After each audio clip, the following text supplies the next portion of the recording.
Hey guys, so I've got a game to share with you which introduces a really nice opening, I think, and it's one that in recent chess lessons my chess teacher has been recommending to me, and I've been having quite a lot of fun and quite a lot of success playing this opening. So the game I just played is a rapid game. Now my rapid rating has dropped a bit recently. I'm under 1400, 1372. And my opponent was rated 1323, and I start with the white pieces, and I start with e4, e5, knight to f3, knight to c6. Now, if you play e4 at this level, you'll very often see e5 in response. Not quite so much Sicilian right now, but e4, e5 is very common. So, and then when you play knight to f3, obviously you're putting pressure on the e5 pawn, so knight to c6 is very common because it defends that pawn. Other methods include pawn to f6, which is obviously very suspicious. It opens up this diagonal to the king. The computer says that that's 2 pawns up already for white if they play that, so that's not a good move at all.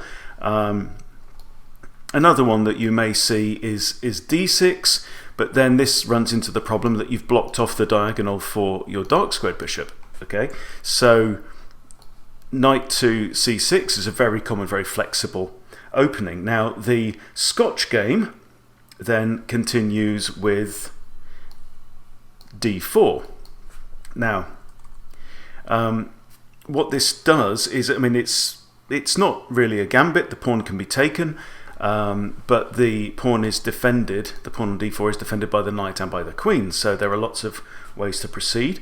In this game, black chose to take, which you will see a lot, and then what I did was I developed my light square bishop now to c4. It's a very natural square for the light square bishop.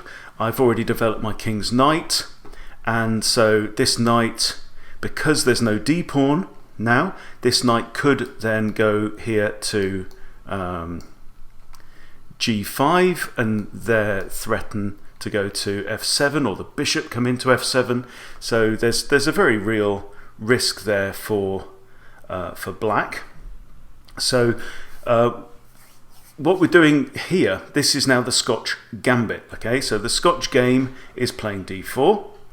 White recaptures. The Scotch game would continue with probably recapturing the pawn, but I'm choosing to, instead of using one move to recapture the pawn, I'm using that move instead to develop more pieces and increase the pressure on black. You'll notice also that one other nice thing is that I've already moved my king's knight and my king's bishop, which means that I could castle kingside very easily. Okay, so the game continues with black playing his dark squared bishop out to c5, adding a second defender to this pawn, but this pawn is not my focus, right? What I'm after here is rapid development and aggressive play and really keeping the pressure up on my opponent. Okay, so I play c3. The c pawn is very different to the f pawn, although they are both like the wing pawns. But when you move your f pawn, the forget about it pawn, you're opening up this diagonal to your king. When you move the c pawn, however, you're opening up a diagonal for your queen to get out and enter the game. Okay, so this is all pretty much book stuff so far, and black now gets greedy and decides to capture the c3 pawn with his d pawn. Okay, so he's thinking, I'm now 2 pawns up. This has got to be a good thing. It's actually that's a questionable move and a mistake. So again, I'm not interested in pawns at this point. All I'm concerned about is attack. So I'm going to move my queen out here to b3. Now, if you've played the Danish Gambit or the Smith-Morra Gambit, this is a fairly common move. So what I've got now is I've got my queen and my light squared bishop now targeting down on f7. This is a real problem for black because the threat is obviously that this bishop can come in here and capture f7, putting the king in check. The king can't castle because it's protected by the queen, so the king's going to have to move and forfeit castling rights. Something I've quite often come across in the Danish Gambit is the knight coming here to a5. But again, this is not a massive problem right now because I can still go ahead, because if my next move comes with check, I can still go ahead and capture that bishop, make the king move, maybe capture this knight, or just advance my queen up the board. It's still perfectly safe. So that is not the move that black played in this instance. He carried on with his Pac-Man routine and decided to gobble up the b2 pawn. Now, to me, this is music to my ears as a Danish player. That's exactly what I was hoping black would do. So I simply recapture with the dark squared bishop. And now, like in the Danish Gambit, you've got these two awesome bishops now lined up on the diagonal, both targeting down right there on the king side of the board. So black is already... He has to play very, very well. The computer actually has this as fairly even. White is 0.2 up. So what this means is that with very accurate play, black has probably got a fairly equal game. But at this level, black will very, very often succumb to the massive threats that are going on. Obviously, another option is I've got potentially this bishop taking on g7, winning the rook as well. So potentially a world of pain for black. Black decides to come in with a check, but this check is not really particularly dangerous. I could block it with my bishop, I could block it with my knight. I choose to block with the knight because ideally what I would like to do is if black captures with the bishop, I get to capture with my bishop, and I keep this really, really powerful bishop pair going on there. Black now makes a poor move and plays d5. So black's thinking, I'm attacking this pawn, I'm attacking the bishop, maybe something's got to move, but this pawn, this square here, d5, I'm defending it with... I've got the bishop and potentially the knight, but the knight is currently pinned. But I've got two pieces and this pawn all covering that. So I just go ahead and capture with the bishop. The queen can't recapture because the bishop's defended by my queen. And so at this point, I'm now one pawn down in material, even though black has been gobbling up pawns as quickly as he can. So materially, I'm not doing too bad. And now black plays another questionable move, which is here knight to h6. I know what he's trying to do here. He's trying to defend the f7 pawn, and also he's making it. He's opening up the space there for him to be able to castle. But what he doesn't realise now is that I can win a piece by simply capturing the knight. The knight was the only defender of this bishop here, right? So if I capture the knight, this comes with check. The king's now in check, and black has to respond to the check. So what he does is he recaptures with the b pawn, really, really weakening his pawns now on the queen side of the board. He's now got an isolated a pawn. He's got doubled pawns here on the c file. And my queen can simply go ahead now and capture the bishop. I did think about this, and I thought about the risk of maybe rook to b8, but my queen could easily drop back here to a3 and defend the bishop, so that's not too worrying. So black now moves his light squared bishop out. You see, he's still not totally developed. All I need to do is castle, but this bishop is at least now preventing my king from castling anytime soon. Okay, so it's not too bad a situation, but now I can move my queen now to a4. So I'm attacking the bishop on a6. I'm attacking the pawn on c6, which would come with check and also a potential threat against this this rook here. So if I go ahead and take there, black can't move his queen to d7 because I can just come in and grab the rook. So that's not workable. Black plays another pretty questionable move here. Black's in a very losing position already. Moves his bishop in here, and I can simply then recapture with my knight. I've now reopened this wonderful diagonal here for my dark squared bishop. Black recaptures with the pawn, and I recapture with the queen. And that comes with check. Black now decides to move his king out of the way, so now he can't castle, and he's going to struggle to get his h8 bishop into the game. So I come along here with my queen to e5. So I've now got my remaining bishop and my queen are lined up, so I'm threatening a nasty check there on g7. Black plays probably the best move, which is pawn to f6.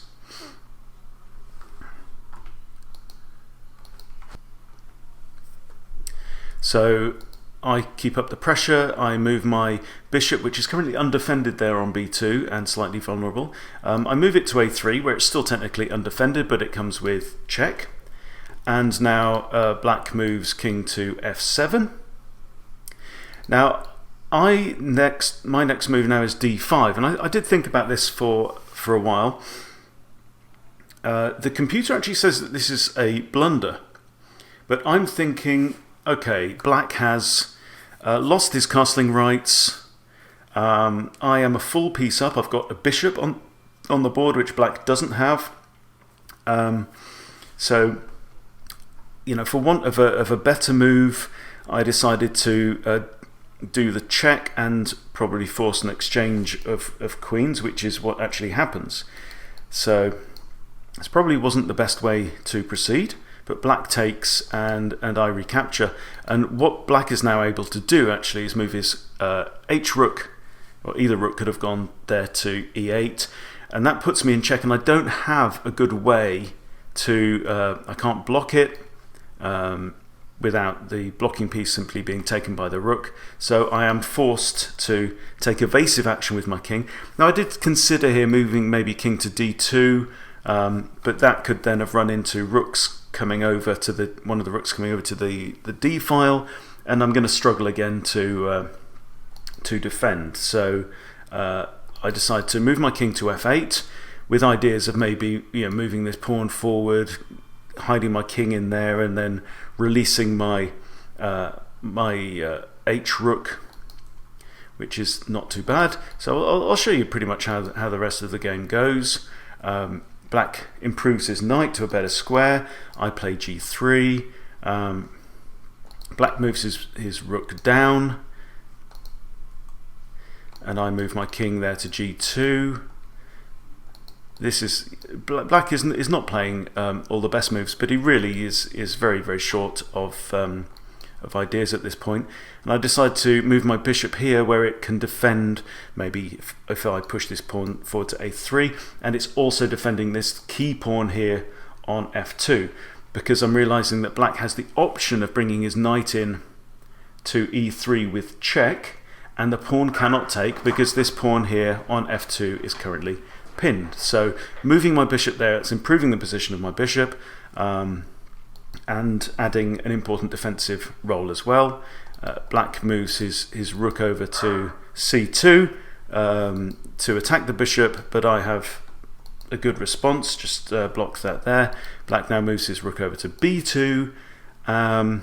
I decide now to move my pawn a2 to a3, putting it on a black square where the bishop can defend it, and that also potentially gives me the option of moving my bishop there to b4, blocking off this completely open file here.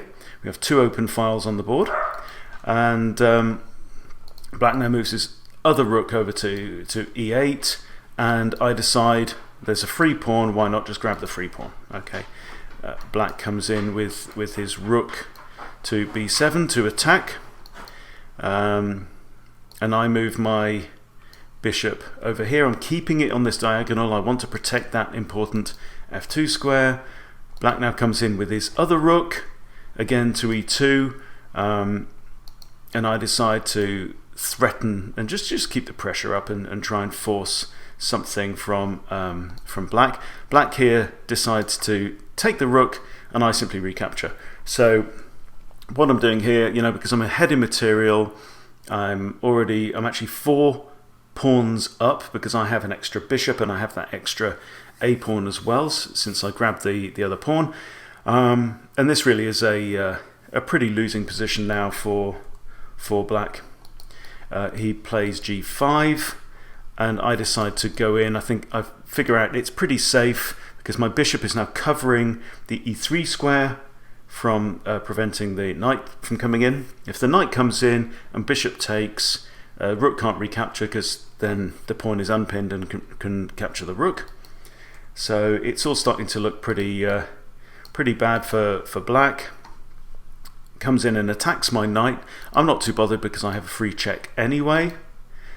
Black moves his king over there to g6, and I come in getting my knight out of trouble to g4, which is pretty much going to force another exchange, and that is what happens because he's in check.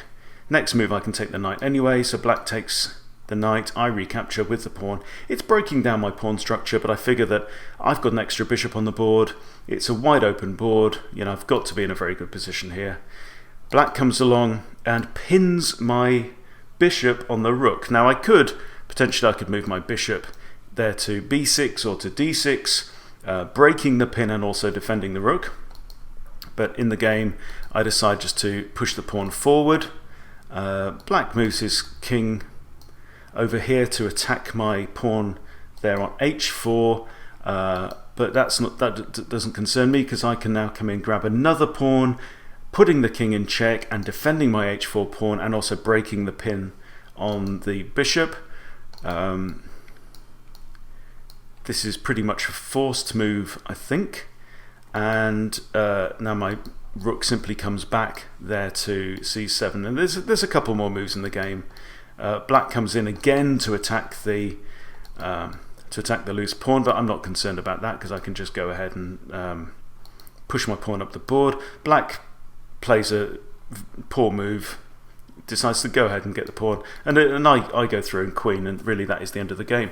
But if we go all the way back to the beginning, if you're an attacking player, if you like the idea of gambiting those pawns in order for quick development and attacking chances, I really do recommend you look at this. Is the Scotch game. Black takes, and now you develop your bishop, and you've got lots and lots of very nice attacking chances, which should do you very well at this level of chess. So I hope that's useful for you. Have a go with the Scotch Gambit, and have some fun. I certainly am at the moment. Take care.